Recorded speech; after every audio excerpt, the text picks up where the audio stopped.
bersama Kijiotrono Channel dalam breaking news terkini.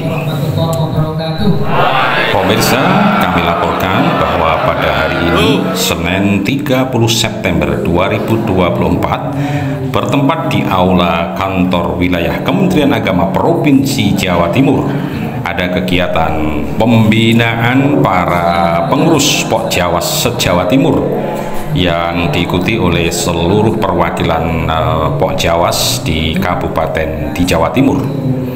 Langsung diberikan arahan oleh Bapak Kepala Kantor Wilayah Kementerian Agama Provinsi Jawa Timur, Bapak Dr. Haji Ahmad Seruji Bahtiar. Kegiatan ini digagas oleh pengurus Pok Jawas Provinsi Jawa Timur di bawah komando Bapak Roslan Tohirin MPD dan juga dibantu oleh para pengurus Pok Jawas se-Jawa Timur. Dalam sambutannya, Bapak Dr. Haji Ahmad Seruji Bahtiar, ada beberapa poin beliau berpesan bahwa dalam mengembangkan madrasah, peran pengawas sangat penting. Pengawas harus benar-benar menjadi garda terdepan di dalam mengadakan pembinaan, pembimbingan dan pendampingan kepada madrasah binaannya. Beliau juga berpesan kepada para pengawas dalam melaksanakan tugas pendampingan, pembimbingan dan pembinaan, mengutamakan sifat-sifat yang ramah, menyenangkan dengan manajemen kolbu dan pendekatan kasih sayang. Baiklah pemirsa, silahkan menyimak video ini sampai selesai agar kita bisa mengambil hikmah dari apa yang beliau sampaikan kepada para pengawas Provinsi Jawa Timur.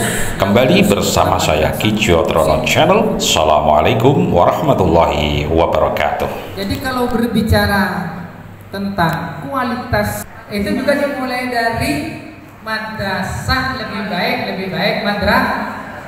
Itu semuanya berkesinambungan, Bapak Ustaz. Lebih baik madrasah lebih baik, kemudian menjadi hebat bermartabat. Dengan hebat bermartabat itu berarti bermutu, mandiri, kemudian menduni. Nah ini bukan kebetulan Pak, ternyata tagline seperti itu menjadi penyemangat kepada diri kita semuanya. Karena sudah bersepakat ini mendunia, maka kita tunjukkan mendunianya madrasah tidak lepas dari peran siapa? Peran pengawas. Maka kalau madrasahnya tidak mendunia, yang bertanggung jawab siapa? Kira-kira begitu Pak. Ya, alur logikanya kan begitu. Dulu kita kalau diajarin mantek itu kan begitu Pak. Jadi kalau madrasah tidak bermutu, tidak berkualitas, tidak mendunia, tidak mandiri, yang tanggung jawab siapa?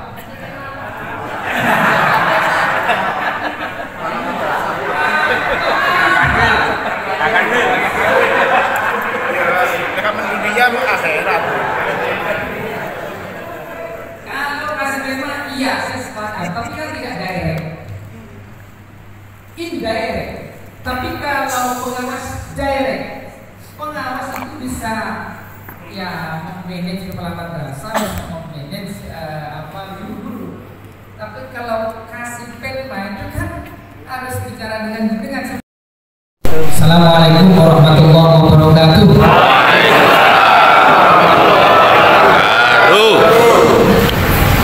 Khawatir ini Pak, sekarang sudah topik dengan hadir terhadap fisik jiwanya nggak ada kan itu Pak.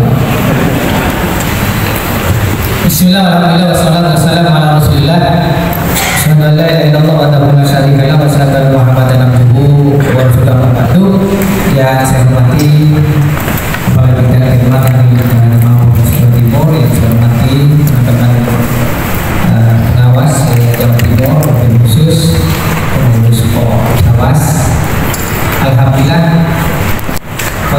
Sallallahu wasallam, semoga senantiasa terlimpahkan dengan kita Nabi Muhammad sallallahu alaihi wasallam. Bapak Ibu sekalian yang berbahagia, tadi Pak Kabin bilang sekarang itu pengawas harus asesmen, mengajukan diri. Kalau dulu pengawas itu dalam rangka menempatkan yang tidak rajin disuruh jadi pengawas, yang tidak punya kompetensi disuruh jadi pengawas. Bahkan struktural Pak itu, nah struktural itu pinginnya itu NU namanya Pak. Nambah umur. Ya nambah umur itu ada itu. Nah oleh karena itu Bapak sekalian, saya yakin bahwa yang hadir di ruangan ini adalah hasil dari sebuah proses yang sangat ketat, sehingga saya tidak ragu sama sekali terkait dengan kompetensi dan profesionalisme yang dimiliki oleh teman-teman pengawas, karena memang prosesnya sudah beda dengan dulu. Apalagi nanti yang baru-baru tentunya juga akan lebih ketat, karena memang seharusnya begitu Bapak sekalian. Pengawas itu kan maha guru, yang ngurusin kepala madrasah, ngurusin guru-guru Pak.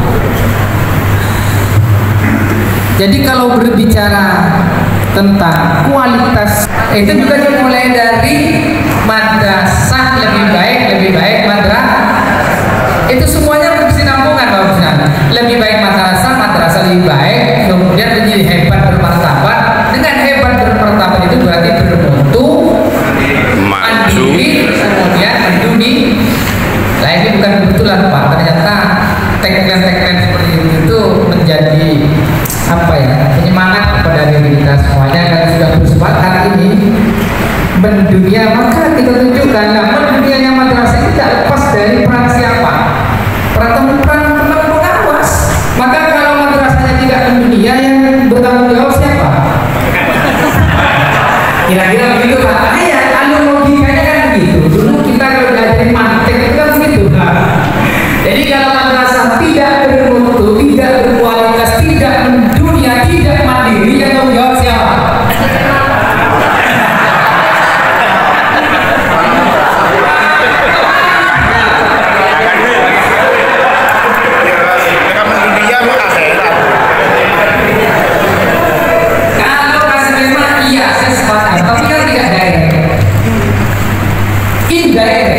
Tapi kalau pengawas direct, pengawas itu bisa ya memanage kepala madrasah, memanage guru-guru.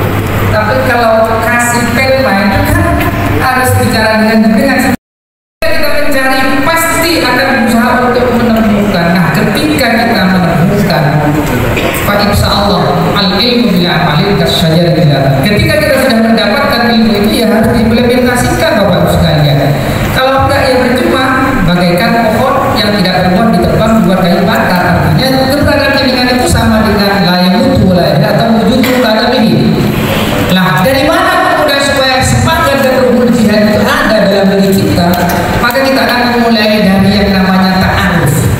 Ini sering saya katakan, ta'aruf harus berta'aruf dengan diri kita, berta'aruf dengan tugas-tugas kita. Maka kalau sudah berta'aruf dengan kita, tugas-tugas kita, otomatis kita akan berta'aruf dengan yang lainnya dan berta'aruf dengan Allah. Dan ta'arufnya jangan hanya jasadiah. Oh pengawas itu ada jabatan fungsional tertentu. Tidak, itu jasadiah. Tapi lebih mendalam lagi Bapak Ibu sekalian, tugasnya pengawas itu apa? Mencerdaskan siapa? Kepala madrasah dan guru. Kecerdasan apa Bapak Ibu sekalian? Ya tentunya intellectual questionnya, spiritual questionnya, social questionnya. Ini yang kemudian harus dicerdaskan. Kalau ketiga-tiganya sudah, maka akan lahir yang namanya spiritual accountability. Ada pertanggungjawaban di hadapan Allah Subhanahu wa Ta'ala. Ini yang paling berat Bapak Ibu sekalian. Nah kalau ta'arufnya hanya cukup jasadiah, tidak sampai pada nafsiyah, maka dia akan lupa bahwa Tuhan itu akan mengetahui setiap apapun yang kita lakukan. Makanya ayo kita berta'aruf secara jasadiah dan nafsiyah, karena semua yang kita lakukan akan dimintai pertanggungjawaban di hadapan Allah. Kadang kita kan enggak Pak, sepertinya tugas pengawas itu sudah selesai dilakukan, sudah selesai dengan program-program yang dijalankan. Maka Bapak Ibu sekalian, spiritual akuntabilitinya itu harus kemudian dihadirkan, dan maka kita tidak akan pernah melalaikan sedikit pun tugas dan tanggung jawab. Nanti akan kita ulas Pak sampai level itu saat nanti, sehingga akan menjadi pengawas-pengawas yang lupa diri bahwa dirinya pengawas, tapi terus berpikir tentang orang lain. Ini pengawas yang harus ditunjukkan kepada kita semuanya. Maka ayo Bapak Ibu sekalian, ketika saya ini pengawas, tugas saya seperti ini. Kalau kemudian saya tidak melaksanakan tugas, maka akan seperti inilah. Ketika akan seperti ini kan sudah punya tanggung jawab sosial. Kalau sudah saya akan seperti ini, akan punya tanggung jawab di hadapan Allah. Tetapi kalau ta'arufnya cukup dasar, dia hanya melakukan tugas yang penting adalah, maka tentunya kita tidak ada problem dengan ta'arufnya. Sehingga Bapak Ibu sekalian, yang namanya interaksi, komunikasi, kerja-kerja, sinergisitas, kerja-kerja, kolaborasi, saling menguatkan akan lahir dalam diri kita Bapak Ibu sekalian. Sehingga komunitas atau habitat pengawas itu akan saling mengisi. Siapa yang punya kemampuan apa akan diberikan kepada yang lain, siapa yang kekurangan apa akan ditambahi oleh yang lain. Kalau dengan ini ta'arufnya sudah pada level jasariyah dan nafsiyah Bapak Ibu sekalian. Nah, silakan nanti dipikir-pikir sebagai pengawas harus menghasilkan apa dan bagaimana kemudian yang saya lakukan di pertanggungjawaban. Apakah pertanggungjawaban saya ini akan diterima apa enggak di hadapan Allah? Yang kedua, maksudnya ketika ta'arufnya sudah jasad, dia akan paham, tafahum. Kalau sudah paham, maka tentunya Bapak sekalian, yang dilakukan itu bukan karena takut sama kasih lemah, bukan karena takut sama kepala kantornya, tapi ketika kita sudah tafahum, maka sambil ini tanggung jawab sosial saya. Kalau saya tidak melakukan tugas dan tanggung jawab, bagaimana kemudian saya mempertanggungjawabkan kepada murid dan kepada wali murid? Murid dan wali murid itu ekspektasi tinggi Bapak Ibu sekalian, memasukkan putra-putrinya di madrasah. Tapi kalau kita kemudian taruhnya kemudian tidak paham bahwa ini ada tanggung jawab sosial yang harus kita perankan, maka berarti kita tidak mampu merespon apa yang menjadi keinginan putra putrinya wali murid dimasukkan di madrasah. Dengan memang tidak direct dalam hal mendidik anak-anak kita, tapi guru-guru yang mendidik itu adalah menjadi tugas dan tanggung jawabnya dengan Bapak Ibu sekalian. Kepala kalau madrasah yang memimpin madrasah itu menjadi tugas dan tanggung jawabnya dengan. Maka kalau bicara tentang kompetensi guru, kompetensi ulang madrasah itu jenengan sudah kelompok itu. Mau dipulang balik sudah paham apa kompetensi guru, apa kompetensi, apa kemudian tugas dan tanggung jawabnya juga, apa tugas dan tanggung jawabnya kepala madrasah. Nah, kalau sudah paham, Pak, insya Allah apa responsibility-nya akan muncul, tanggung jawab sosialnya akan muncul Bapak Ibu sekalian. Kalau sudah paham, Pak, insya Allah tidak akan pernah meninggalkan kewajiban sedikit pun. Kadang ada kepentingan keluarga yang tidak bisa kita tinggalkan, maka tinggalkan itu kalau kita sudah paham terkait dengan tugas dan tanggung jawab kita. Karena hari ini sudah kita rencanakan untuk rekreasi, tiba-tiba kemudian harus ada kekuatan harus kemudian terjadi. Masuk hari ini misalnya, itu bagi orang yang sudah levelnya tafahum. Maka kata kuncinya, ayo ketemu, kenali apa yang menjadi tugas dan tanggung jawab kita. Maka insya Allah. Nah, ketika sudah paham ta'awun Bapak Ibu akan melakukan, dan itu tidak perlu digerakkan oleh siapapun. Apa? Jadi kalau pengawas sudah levelnya ta'awun, ilmu yang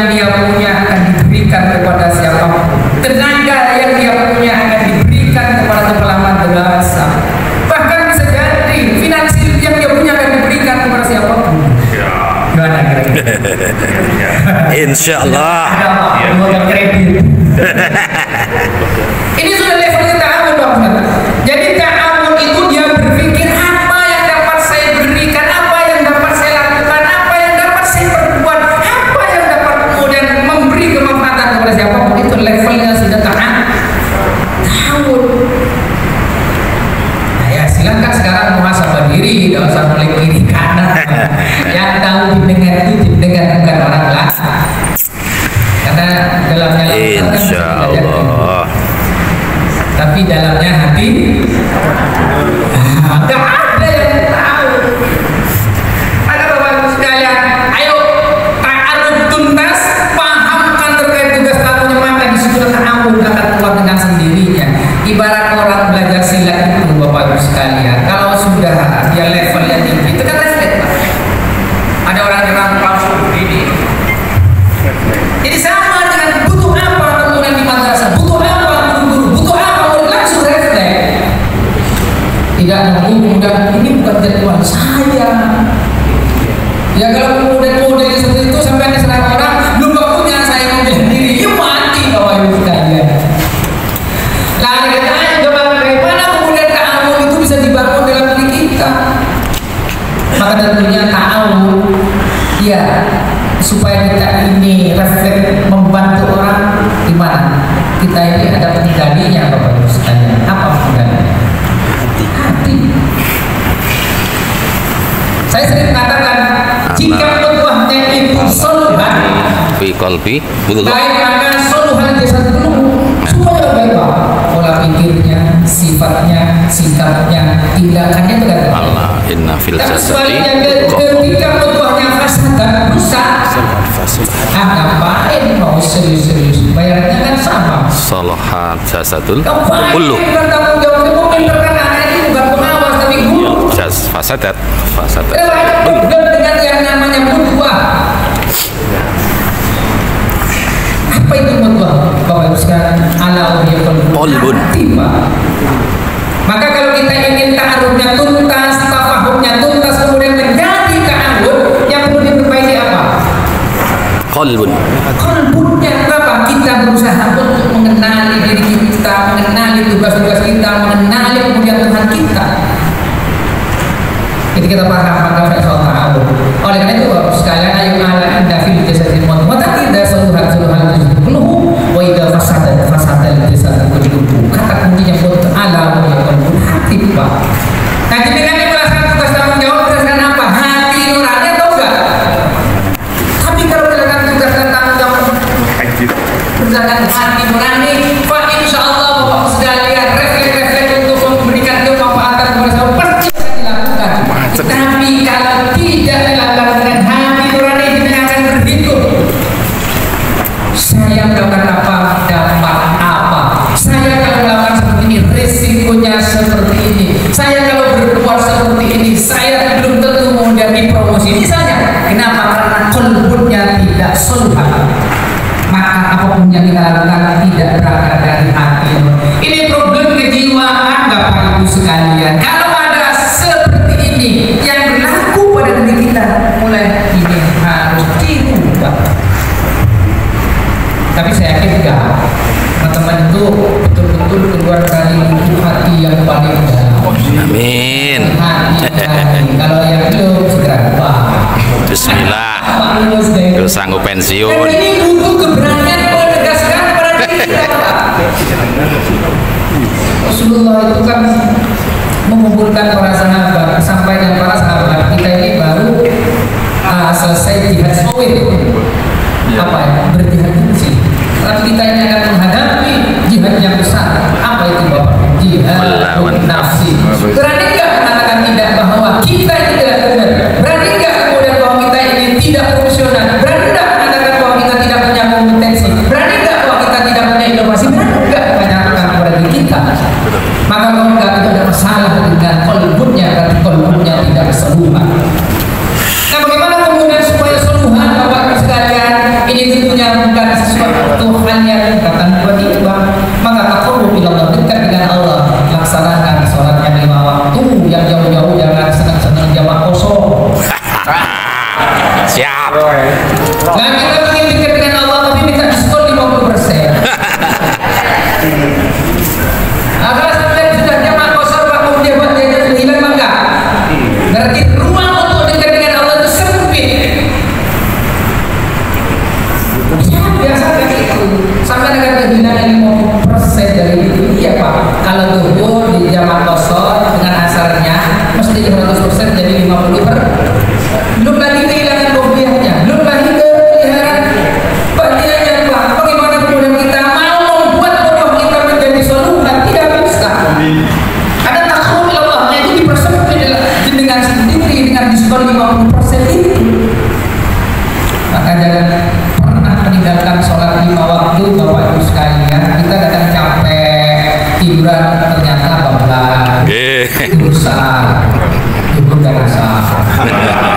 kemudian karena capek sari Desa.